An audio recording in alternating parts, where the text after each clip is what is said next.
Hi, guys. Welcome to A Little Help for Our Friends, a podcast for people with loved ones struggling with mental health.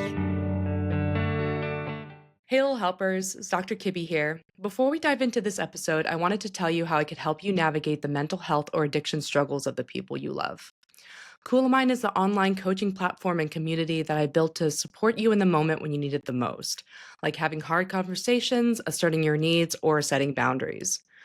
Even if you're just curious and want to chat about it, book a free call with me by going to the link in the show notes or going to coolamind.com, KULAMIND.com, and click Get Started. Thank you and enjoy the show. Hey, little helpers.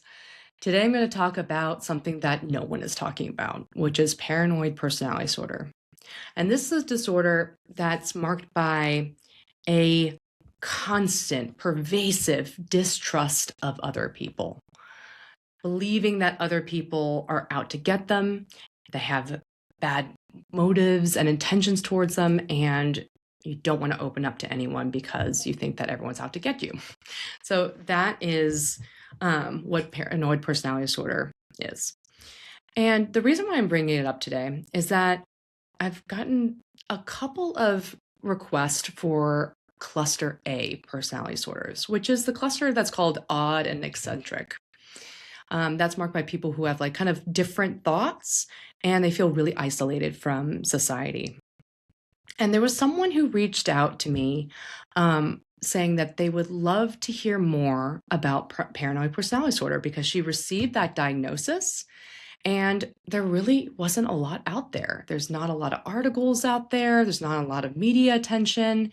There's not a lot of movie characters that, really represent paranoid personality disorder. She felt really alone and kind of unseen, and she wanted to know more about this disorder.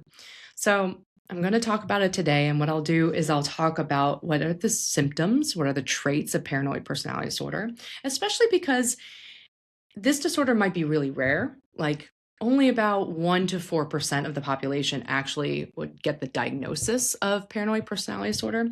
But a lot of people might have the traits, right? Because we're in the world of AI and post-pandemic and working remotely, we're disconnected. There's a lot going on in current events, like a lot of wars, a lot of like tension. And so trusting other people is really hard. And the feeling that you can't open up to anyone is so difficult and is so painfully lonely because we also know that our survival depends on being connected to others and having good relationships.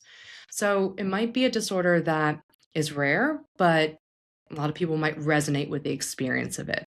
Like the experience of paranoid personality disorder might not be that rare. And it might be a disorder that only the person who has it suffers from, right? So maybe borderline personality disorder, antisocial personality disorder, those might be a little bit more, might create problems and damage to other people around that person. The odd or eccentric cluster, like paranoid personality disorder, it's really just suffering in silence. They're just alone. They have developed the way they see the world and themselves, and it keeps them isolated from others. So they're not hurting anyone as much, but they are suffering and they're lonely. So I wanted to shed light on this disorder, and I'll talk about the different symptoms, the different traits. I'll talk a little bit about this lovely fan's experience of it, and I will also talk about the scant research on how it's actually treated. And that's not to say that there's no hope for treatment for disorders like these. It's just that we really, really like a lot of data. Before psychologists can confidently say, hey, there's a treatment for XYZ disorder, we want a lot of research on it, right? Because we want to really be sure that something is working and not just like a fluke, a one-off. Now, with rare disorders, it's really hard to gather data, but also people who are very paranoid, who don't trust others, they're not going to show up to a lot of research studies, right? They're not going to want to give their information. They're not going to want to fill out forms and do interviews and stuff. All the stuff that we need to know is like, is this treatment working? So it's kind of It's kind of a chicken or the egg situation. Anyway, so what is paranoid personality disorder? And what are the traits of it? You might have them anyway, even though you don't have the full disorder. So paranoid personality disorder, again, is this pervasive, persistent, and impairing distrust. All right. I've talked about this before, but personality disorders are really, it's really describing a pattern of behavior that is persistent, pervasive, and impairing. Persistent meaning across most of your adult life, like probably even before that, as long as you can remember. Pervasive meaning not just in one area of your life, but all areas of your life, right? So you're not just distrustful of people at work, but home is fine. It's like, I don't trust anybody at work, at home, online, my friends, my family, acquaintances, like it is everywhere. And impairing, meaning that it is actually ruining the life that you want. So that's what we mean by personality disorders, and that's what we mean by paranoid personality disorder, is when this suspiciousness is there for a long time in all areas of your life and in a way that ruins your life.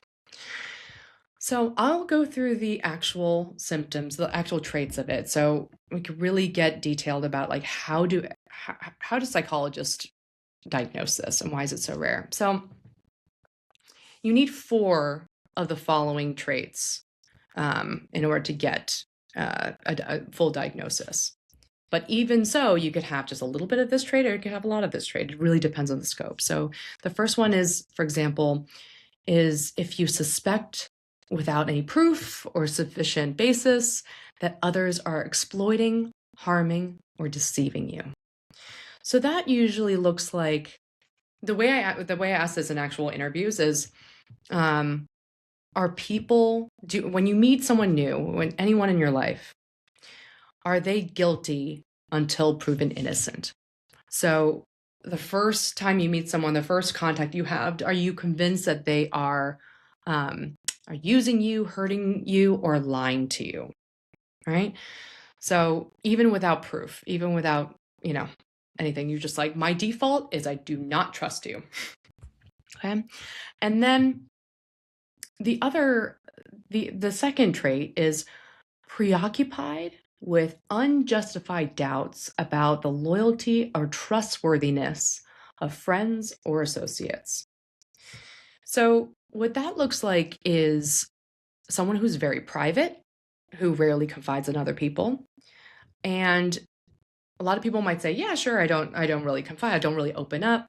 But it's really the reason why they don't open up. And that's because they believe that other people are going to use that information against you, right? So it's not like, ooh, I'm just shy. It's, I don't open up because I have doubts about other people's loyalty or trustworthiness.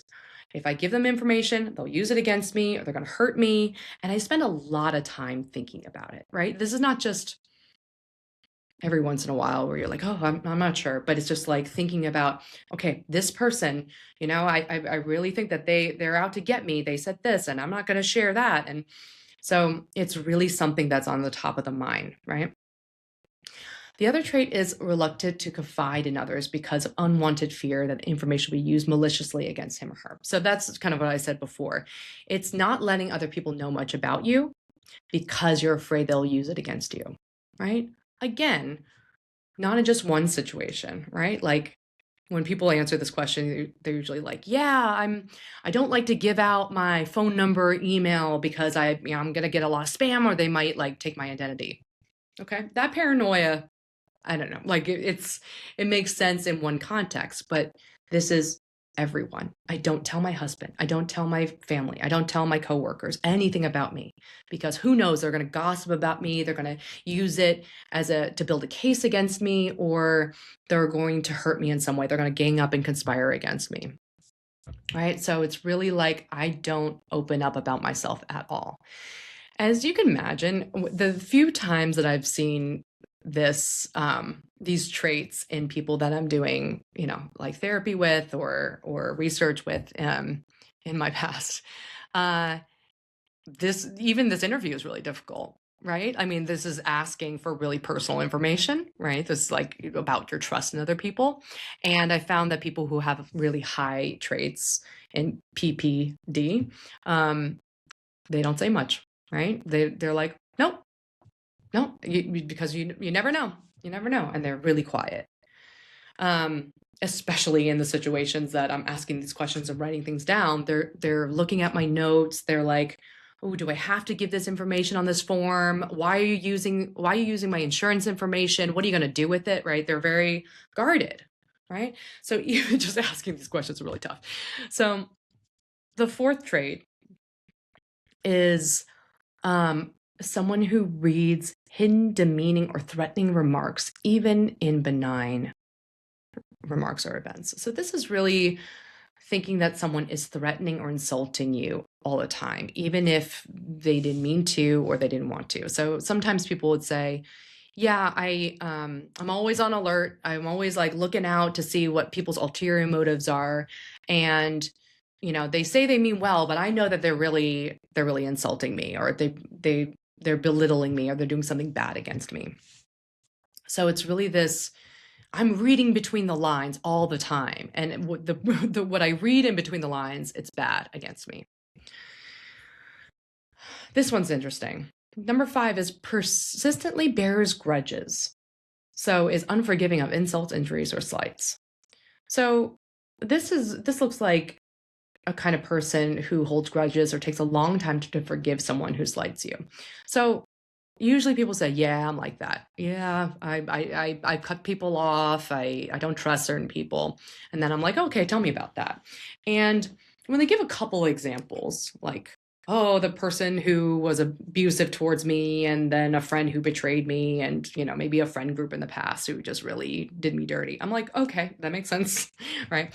But this is like everybody. It's like I can't even count how many people I've cut off or hold grudges, right? And sometimes it's even smaller things like, just someone did something and made a mistake and apologized for it, but I will never trust them again, right? And that is not just one person, not just one area of your life or a kind of person, but is like everybody.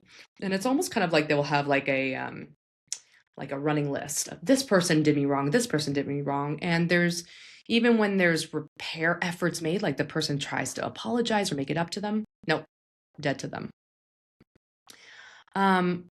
So it's really about like can't forgive, right? Because it's like I had such a hard time trusting anybody, and then this was proof, right? You just proved that I was right not to trust you. So a lot of grudges.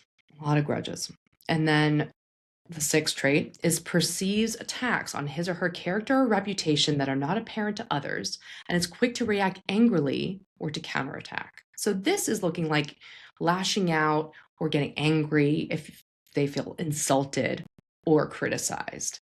And it's to the point where maybe this person's gotten feedback that they take offense too easily, right? So they read the bad things and what other people say, and then they go, oh no, the person was insulting me, I know it, they were out to get me, they're looking down on me, or they mean to hurt me, they want to get at me in some way, and I really got them. I got them where they are, right? So it's being really sensitive to not just criticism, like, oh, I feel bad about myself, but like I see everything as hostile in what you're saying to me. And 7 has recurrent suspicions without justification regarding fidelity of a spouse or sexual partner. So this is being obsessed that a partner is unfaithful or cheating on them. When I ask this question, of course, I have a lot of people say, yes, that's me. It's me. And usually that is after when they've been cheated on, right? Or they're like, well, I had this one partner who, I found out they were cheating. And then ever since then, I've been, on guard and looking at people's phones and stuff. But this is a little bit more about like that definitely counts, but it's like no matter what, even if there was evidence or regardless of history, like no matter who I start dating, I just all I think about is how they're probably cheating on me. Right. And like, you know, sometimes this also goes with like really, stalking them or looking at their phones or just accusing them of cheating all the time, right? It's almost like there isn't a possibility that you could date somebody or be with a romantic partner and they're not going to be unfaithful. And it's the key part here is that there's no real evidence or clues. It's kind of like, I just had a gut feeling, or every time I'm dating, I'm sure that they're doing it, or, yeah, I think everyone is cheating all the time, or no one's trustworthy. When it's kind of like an assumption, like a default on thinking that romantic relationships are just full of, unfaithfulness, then that's a little bit more about paranoid personality disorder.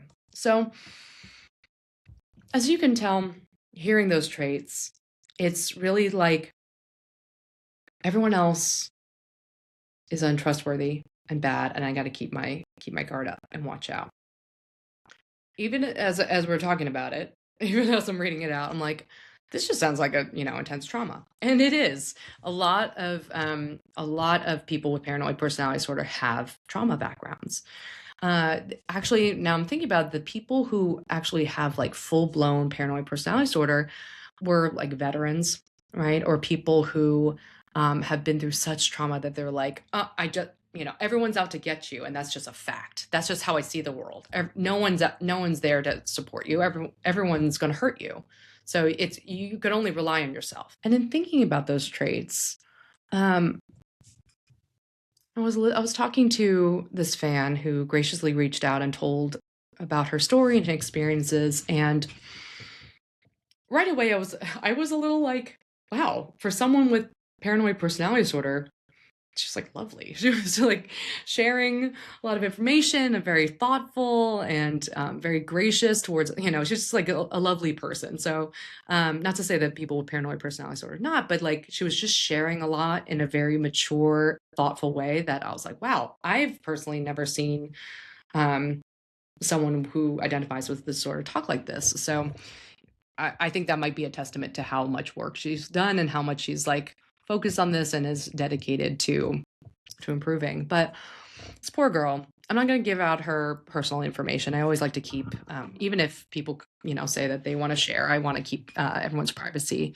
confidential. So she was saying that she had always struggled with relationships. So she really had a hard time creating healthy relationships and really keeping them in her life, because she often cuts people off or shuts down or hurts people that she says she loved.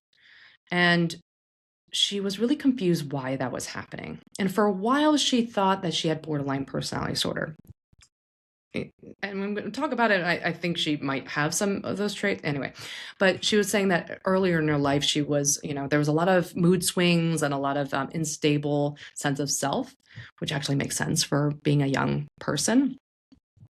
But then she learned a lot more. She studied psychology. She was really, thinking a lot about this.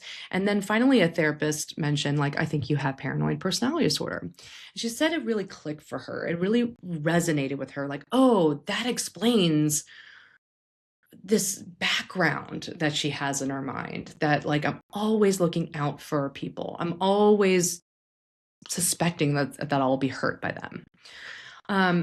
The interesting thing is that she really identifies with the fear of abandonment.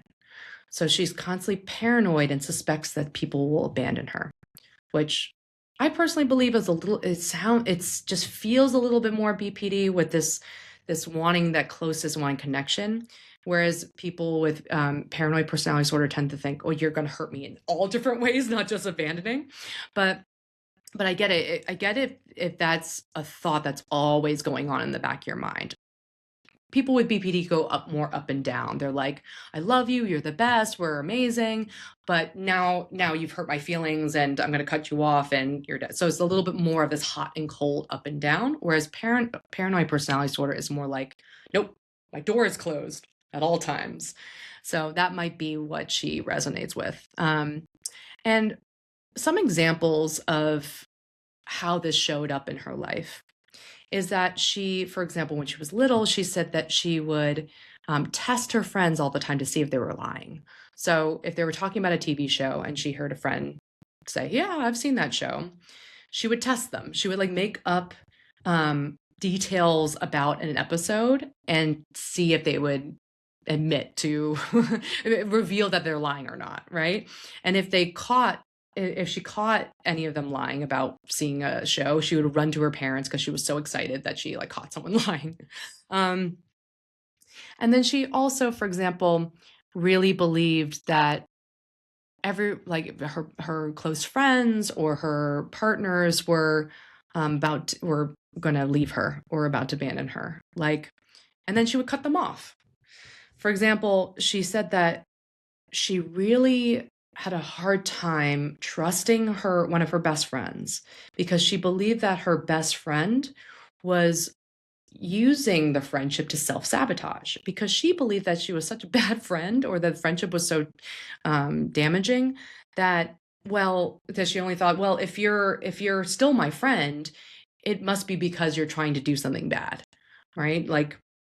I don't trust that you're really here because you love me and you want to stay with me. And so she cut off that best friend, right? And she did that with a couple of relationships where any kind of sign of problems or anything was taken as like, oh, here's a clue that you're going to hurt me. And so I'm going to cut you off first. So how did she come to that kind of thinking? I was like, I bet you that this girl went through some trauma, that she didn't feel that the people in her life, for whatever reason, are trustworthy. And she said that when she was 11, she found out that her father had been cheating on her mother, and they covered it up. They didn't tell her. And so, I mean, can you imagine? I mean, when you're 11, an 11-year-old girl, you are just figuring out who you are. You're figuring out relationships. You're developing an identity. Like, how hard of a time was that? Like pubescent, like adolescent girl, and then finding out that the people that you're supposed to trust the most are actually keeping a really important piece of information from you. It would be hard to trust anybody at their word, right? So she talked about how really that time made her constantly monitor, like, oh, if someone's on the phone, who are they talking to? If they're away from the house, where are they going? So really, like, the paranoia started around there. So this is really I keep thinking about this as like an extreme trauma response. People with PTSD and complex trauma tend to have these very paranoid thoughts of like, I can't trust anybody too. And this is just everywhere. How else does one come to paranoid personality disorder? How is it developed? Well, one major factor is that there's a big genetic factor. That there's some estimates, I'm reading it now, that are about 50%, but up to about 66% hereditability, meaning that if your parents have like more of a paranoid trait, then the kids are very likely to develop it as well. And it's interesting too, as you can imagine, that it's linked to a lot of childhood adversity, a lot of childhood trauma, especially emotional neglect, physical neglect, and lack of supervision in childhood. And the specific type of childhood trauma leads to paranoid personality disorder symptoms. So that's really interesting too, because I would expect that it would be physical or verbal abuse, right? Like, I don't trust anyone because I've, really been hurt by people. But this research shows that it's actually when parents neglect their children or to kind of leave them to their own devices that they are really distrustful, because it's not like, oh, I'm going up and down in emotion, and sometimes I could trust them not, it's unstable, but it's like there's no one here. There's no one here to help me. And I had to rely only on myself. So that's really, really interesting. And they've also found, researchers have also found that it's a very small amount of research. So I'm really citing like the only thing I could find. But hyperarousal threat systems is a really big part of a paranoid personality disorder. For example, a small study found that people with paranoid personality disorder had higher like cortisol release in their system. So there's other research showing that they're constantly feeling negative emotions, right? They're always feeling stressed, right? Everything is a threat. So it's like looking out for dangers without any kind of security, without any kind of support. So when someone feels that way, when someone has grown up um, in a neglectful childhood environment, or in an environment where things were kept secret, or they can't trust their caregivers like this person did, then you're always on high alert. You're just out left in the field at war with no shield, with no armor. And so it makes sense that the brain is there to protect you. So taking, like, trusting people, opening up, sharing vulnerability is all taking a risk.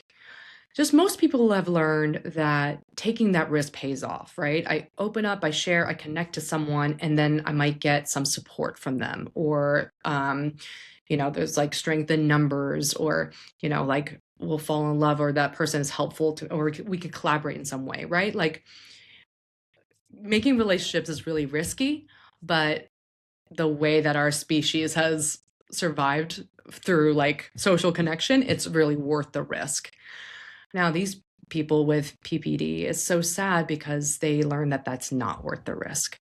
That if your brain's like, well, there might be a 1% chance that this person is going to hurt me, then that's too much for me to even handle. And if you want to stay safe, if you really want to stay safe, you don't take any risk at all, right? You just, like, every single person is on trial. Every single person is guilty until proven innocent. And that is the safest way to go about it, right? Like, you shut out all risks, then you're not going to ever be hurt. The problem is that you're also not going to get the good stuff. The feeling like, okay, I just shared something really vulnerable, I'm scared, and that person actually like kept my best interests at heart, right? So it makes sense that people with PPD have such a high threat detection for, other people, and you're going to default on the safest thing, which is to trust nobody. And so people with these traits, it's still like, actually, I think what makes this topic really hard to talk about is that it actually rarely occurs alone. Paranoid PD actually comes with comorbidly with other disorders, most frequently avoidant PD. So I've talked about this in a previous episode, but avoidant personality disorder is when someone is really, really avoidant of social interactions and relationships because they're afraid, because they feel insecure, or they feel inferior, or they really think that they will be rejected and belittled by other people. So avoidant PD is more about like this insecurity that I'm weaker or lower than other people, but it's also a similar profile of, I don't trust anybody. I don't trust any social interaction. It's also, PPD is also highly comorbid with borderline PD and narcissistic PD. So this feeling of like, for narcissistic PD, is like, I'm better than everyone. I protect myself by being the best, by the highest, and I don't trust anyone. Everyone's out to get my money. Everyone's out to take advantage of me. And I'm going to look down on everybody, but also keep them far away and not trust anyone. I can't confide in anyone. And what's interesting is that borderline personality disorder, when it's mixed with PPD, that is a lot of aggression and anger. So borderline personality disorder does have aggression or anger, but if you have the paranoid thoughts, then it adds more of the aggression, because it's a little bit more like, I'm not only I don't think that people are gonna leave me, but they also are out to get me. And so it's just like seeing other people as a threat, as hostile, as the enemy. Um, and as you can imagine, a lot of these problems are they come along with substance use disorders, and there are a lot more prevalent in forensic populations. So people who have had trouble with the law or have had a lot of trauma and a lot of difficulty navigating life. I've seen this a lot in veterans.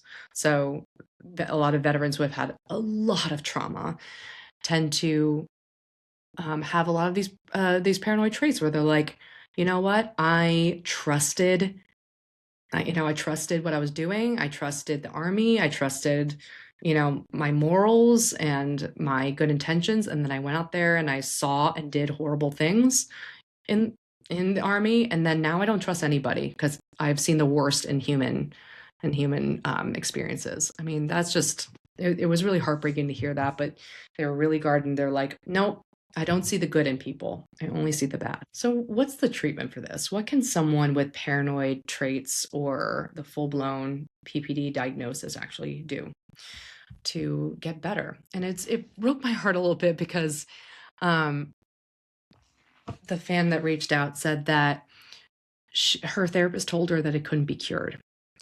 And the I'm still so shocked because she clearly has worked a lot on herself, and she really took a lot of time to like think about herself and think about what she was going through and how she has an impact on her relationships.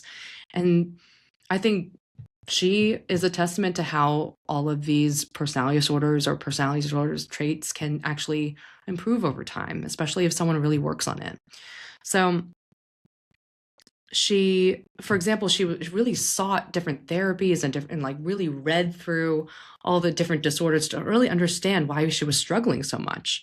And then she worked with a therapist, and she was like, okay, I feel like this can't be cured. This is like a big part of me, but I'm still going to try to figure myself out and figure out how I can connect better to other people.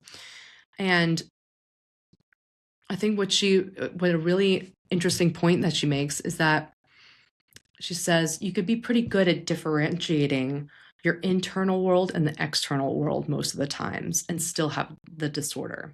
So she really wanted people to understand that is like, if you have a personality disorder like this, whether you want to call it personality disorder, whether you have just like persistent negative thoughts that are always running around in the background, you have a really hard time trusting other people, then one major shift is to know when it's your mind creating this world and what is actually happening outside of your mind. And that's really awareness, right? That's really just being aware of like, my bias, my default, when I walk into a room and meet someone new, it's always going to be like, don't trust this person. They're going to hurt you, right? And once you're aware of those thoughts and aware of your tendency to have those thoughts with new people, then you can really think about like, oh, okay, I know that's what I bring into the situation. And let me figure out if this is true. Let me test that hypothesis. Let me see if there's actually evidence for this. Or it could just be like, I know that this is me and this is how I've protected myself over many years of my entire life. And I'm going to put that aside and I'm going to try to see this person in front of me and really get to know this person and really act differently. Right. So, what I just really love that she made the point that, you could have something like this disorder, and have varying levels of awareness that this might not be the real world. This might be your world. And there might be actually nicer and more trustworthy things and people outside of this negative world that you have inside. So it one big step is just awareness and being like, "Woo, this is me, and this is this paranoia is popping up." And I know that it's just in my mind, and the world is not always the same thing as what I assume the worst of. So when I looked into what treatments were empirically validated for paranoid PD. Of course, I didn't find a lot of research. And again, the researchers mentioned that it's really hard to recruit people in this study. So if you have a paranoid personality disorder, I really recommend that you look out for any kind of research studies. Like, this really needs to be studied a lot more. But of course, people in the cluster A personality disorders don't like to open up, right? So researching them and their inner life is really hard. But there has been some really good evidence that different kinds of cognitive behavioral therapies can be helpful for people with PPD. So kind of what our fan was saying, like even just being able to notice those paranoid thoughts and, if possible, being able to challenge them and really try to look for the evidence of before and against. It's actually like, does that mean that you're learning to distrust your own distrust of other people? Like, maybe, but at least have an open curiosity of like, oh, I'm just noticing that this is something that is really running in the background and determining all of my behavior. And then the behavioral part, there's a lot of different, like there's DBT, there's different behavioral approaches where the real meat is like, maybe you always have this distrust in your mind, right? Maybe the thoughts can't change. Oh, every time you meet someone new, you think that person's out to get me. But maybe you could change your behavior around it, right? So learning that you might have those thoughts, this person's out to get me, this person will hurt me, this person will abandon me. And think about how you would respond normally to that. Well, you probably would shut down. You probably wouldn't share anything about you. You probably would, watch every time they do something negative towards you or turn away, or so you would really shut down and avoid closeness with that person. But instead, noticing those paranoid thoughts and then do the opposite, act opposite. Maybe open up, maybe try saying one thing that's a private information about you, right? Maybe sharing a little bit and just seeing how that goes. Or like going out of your way to trust someone with an important task, or asking for help, right? So it's really just acting as though you trust people, even though those thoughts and feelings might be in your mind. And even as I'm saying this, I'm worried that, I'm wondering if you all are thinking like, that's putting yourself at risk. What are you saying, just to like give out your information? No, I'm saying that whenever a lot of these disorders, the problem is not really like how you respond to trauma, like just like learning that other people aren't trustworthy and so being really cautious. Okay, that's your learning history. But the problem is how you act on those, right? And always treating other people as the enemy, or someone who will reject you or abandon you. Well, sometimes we're really good at recreating our worst fears, right? So sometimes the more that we believe in something, we tend to like see it more in the world, and also sometimes attract it more in the world. So if we are like, everyone's out to get me, everyone's insulting me, and I'm going to shut down, well, that's really creating a world that's very hostile, right? So what I'm saying is, in order to break out of that pattern, it's taking small steps to trust people, taking small steps to open up. And you know what? Whenever we talk about this in CBT and people go, well, what if something bad happens? What if you do say something personal about yourself and then they go and hurt you or use it against you? Well, the thing is that avoiding those circumstances makes you unable to deal with them, right? We learn to deal with our worst nightmares by actually facing them. Like, it's about facing your fears. And even if, yes, you share something personal with someone and they hurt you, then you know how to deal with it. You know how to stand up. You'll learn how to stand up for yourself. You'll learn how to figure out who is trustworthy and who is not trustworthy, right? That differentiation is a huge part of why it's important to start to trust and start to act opposite to the avoidance. Even as I'm talking about it, like I could guess people are thinking like, oh, God, that sounds terrible. But we talk about this with trauma disorders all the time. The problem with people who have problems with trust is that they don't learn who to trust. People that I've worked with who have been sexually assaulted or assaulted in other ways, or had a really bad relationship, or was manipulated or, like overpowered and controlled. People with trauma have a hard time with boundaries and trust, right? They like don't know if anyone's out to get them, but often they end up in situations that they're really hurt. And I think that's because an important part of just learning trust is learning who to trust, learning what the signals are. How when you go on a date, how can you tell that that person is someone you want to share this like, really deep personal information to, or who do you know? Well, let me keep things closer to my chest. The only way to do that is by experimenting. And if people and like trying, like seeing if you could trust people and seeing what happens and seeing what kind of people, what people might be trustworthy or untrustworthy, and what are the different signals of that? What are the kind of behaviors you could look out for to be like, that person um, is not gossiping about other people. And that's a sign that I can trust them with my information, right? So actually experimenting and like putting yourself out there and taking some risk is the way we learn how to defend ourselves and protect ourselves from the from the problem.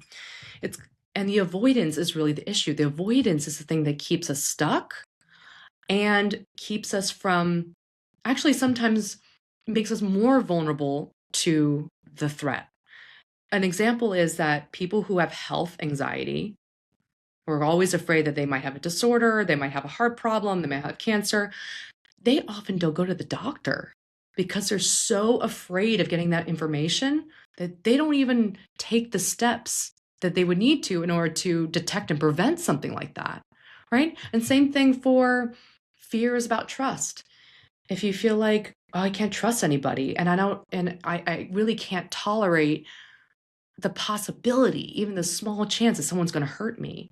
And if you cut off everyone, then you won't know how to actually protect yourself. You'll just be like, I only know how to protect myself from being in this shell.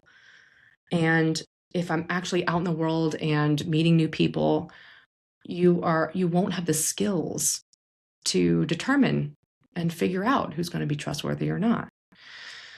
So the CBT approach for paranoid personality disorder would be like noticing those thoughts, the paranoid thoughts of, I can't trust anyone, they're out to get me, I can't share anything, otherwise they'll hurt me.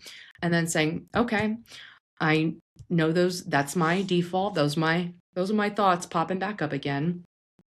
But let me try one step towards testing that hypothesis. Let me share like a small innocuous piece of information, my pet name, my pets, my hobbies, whatever, and seeing what people do with that and seeing what that's like to share.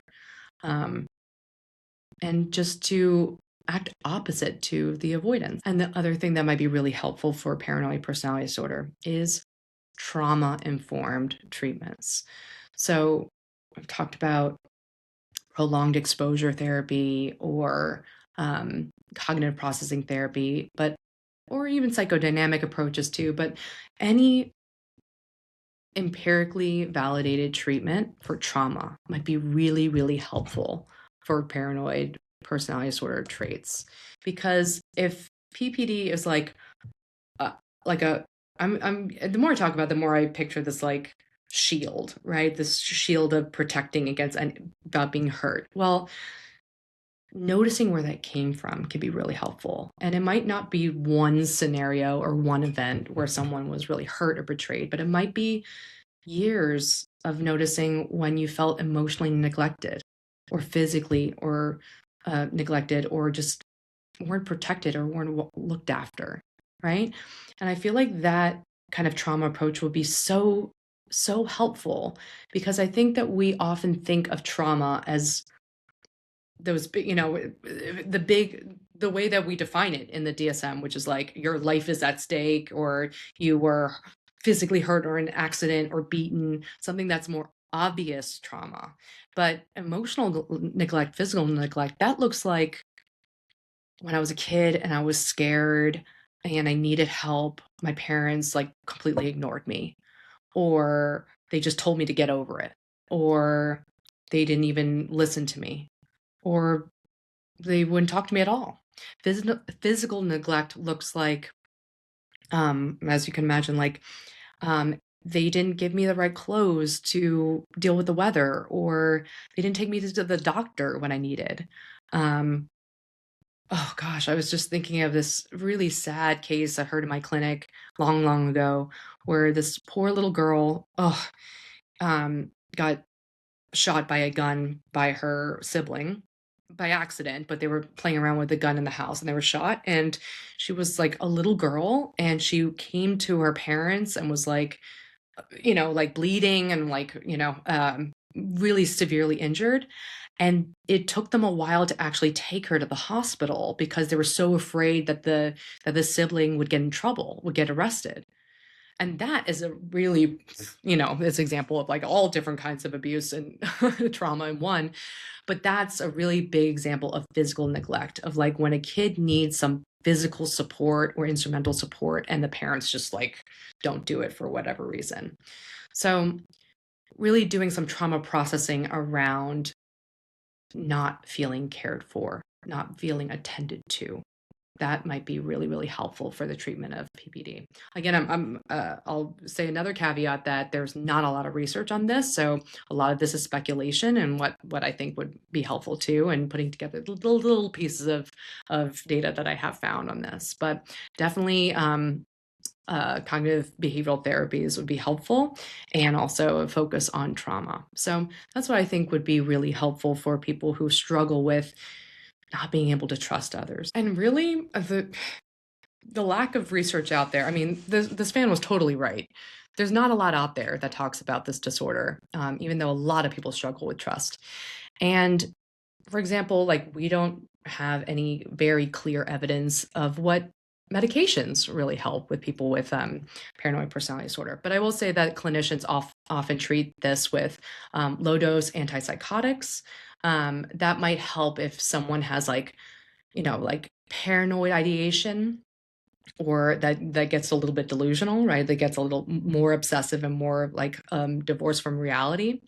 Um, and then also the antidepressants and mood stabilizers are often used, but often those are given to people who have like other symptoms too, like depression or PPD and stuff like that. So, I mean, if this is anything, this is a call to action for there to be more discussion about paranoia, to have more research on this, to see what would be helpful, more case studies, that I would love to read. If anyone listening to this knows more information or more research or experiences about paranoid personality disorder, please leave them in the comments. If anything, for the lovely fan who reached out and said, "Hey, I just want to learn more about this, and I want to see my experience represented in the world." But it's a fascinating topic. Distrust and trust is something that's really, really on top of mind in this world right now. And I'm always in support of trusting people, because I feel like we need more connection than the risk of the pain of having it. So it's better to love than not love at all. So that's all I got for paranoid personality disorder. I thank our fan for reaching out and giving such an honest story about it and about her struggles with it. And I hope this is helpful. And I hope this sheds light on anyone who might be suffering in silence from feeling like you have to live in a world where you're afraid of getting hurt, afraid that other people are out to get you, and you're feeling really lonely and maybe scared because of it. I will, in future episodes, I'll cover schizoid and schizotypal personality disorders, because that was also requested by a fan. So I'll talk about the other cluster A disorders as well. But if you have enjoyed this episode, please leave us a 5-star rating on Apple Podcasts or Spotify, and just share with anyone who'd be interested. I Also, love talking to you guys. So, anyone who wants to just message me, it seems like most people are messaging me through Instagram. So, at Dr. Kibby, DrKibby. You could also email me at kibby@coolamind.com, KULAMIND.com, or leave any comments on YouTube or Spotify. I love talking to you guys, and I love hearing your requests, and I love getting your questions and perspectives because I learn so much, and so many people out there can really benefit and resonate with your story. So please share, and I'll see you next week. By accessing this podcast, you acknowledge that the host of this podcast makes no warranty, guarantee, or representation as to the accuracy or sufficiency of information featured in this podcast. The information, opinions, and recommendations presented in this podcast are for general information purposes only, and any reliance on the information provided in this podcast is done at your own risk.